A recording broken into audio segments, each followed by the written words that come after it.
बोलो राजा रामचंद्र की जय हो। श्री रामचरितमानस लंका कांड चल रहा है। पूर्व दिशा रूपी पर्वत की गुफा में रहने वाला अत्यंत प्रताप तेज और बल की राशि यह चंद्रमा रूपी अंधकार रूपी मत वाले हाथी के मस्तक को विदीर्ण करके आकाश रूपी वन में निर्भय विचर रहा है। आकाश में बिखरे हुए तारे मोतियों के समान हैं, जो रात्रि रूपी सुंदर स्त्री के श्रृंगार है। प्रभु ने कहा, भाइयों, चंद्रमा में जो कालापन है वह क्या है? अपनी अपनी बुद्धि के अनुसार कहो। सुग्रीव ने कहा, हे रघुनाथ जी सुनिए, चंद्रमा में पृथ्वी की छाया दिखाई दे रही है। किसी ने कहा, चंद्रमा को राहु ने मारा था, वही चोट का काला दाग हृदय पर पड़ा हुआ है। कोई कहता है, जब ब्रह्मा ने कामदेव की स्त्री रति का मुख बनाया तब उसने चंद्रमा का सार भाग निकाल लिया, जिससे रति का मुख तो परम सुंदर बन गया, परंतु चंद्रमा के हृदय में छेद हो गया। वही छेद चंद्रमा के हृदय में वर्तमान है, जिसकी राह से आकाश को काली छाया उसमें दिखाई पड़ती है।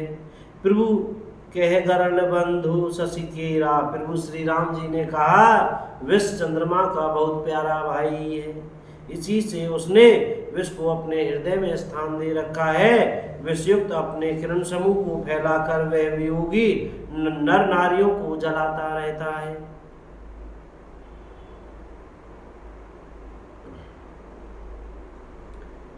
के हनुमंत सुनो प्रभु, शशि तुम्हार प्रिय दास, तब मूर्ति विधि और बसती सोई श्यामता भास। श्री राम जय राम जय जय राम। हनुमान जी ने कहा, हे प्रभु सुनिए, चंद्रमा आपका प्रिय दास है। आपकी सुंदर श्याम मूर्ति चंद्रमा के हृदय में बसती है, वही श्यामता की झलक चंद्रमा में है। सीताराम। पवन पुत्र हनुमान जी के वचन सुनकर सुजान श्री राम जी हंसे, फिर दक्षिण की ओर देखकर कृपा निधान प्रभु बोले, हे विभीषण, दक्षिण दिशा की ओर देखो, बादल कैसा घुमड़ रहा है और बिजली चमक रही है। भयानक बादल मीठे मीठे छल हल्के हल्के स्वर से गरज रहा है, कहीं कठोर ओलों की वर्षा न हो। विभीषण जी बोले, हे कृपालु सुनिए, यह न तो बिजली है न बादलों की घटा। लंका की चोटी पर एक महल है, 10 ग्रीव रावण वहां नाच गाना अखाड़ा देख रहा है। रावण ने सिर पर मेघ डंबर, बादलों के डंबर जैसा विशाल और काला छत्र धारण कर रखा है, वही मानो बादलों की अत्यंत काली घटा है।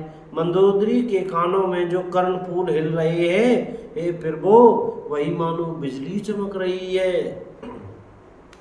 हे देवताओं के सम्राट सुनिए, अनुपम ताल और मृदंग बज रहे हैं, वही मधुर गर्जन ध्वनि है। रावण का अभिमान समझकर प्रभु मुस्कुराए। उन्होंने धनुष चढ़ाकर उस पर बाण का संधान किया और एक ही बाण से रावण के छत्र मुकुट मंदोदरी के कर्णफूल काट दिए। सबके सब देखते हुए जमीन पर आ पड़े, पर इसका भेद कारण किसी ने नहीं जाना। ऐसा चमत्कार करके श्री राम जी का बाण वापस फिर तरकस में जा घुसा। यह महान रस भंग रंग में भंग देखकर रावण की सारी सभा भयभीत हो गई। बोलो राजा रामचंद्र की जय हो। भैया, बोलने पढ़ने में कहने में सुनने में हमसे कोई गलती हो गई हो तो कृपया क्षमा करते रहिएगा। सीताराम सीताराम, राधे श्याम बोलते रहिएगा भैया। जय राम जी की। आज की कथा यही विराम करते हैं, बाकी कथा फिर कहेंगे। सीताराम।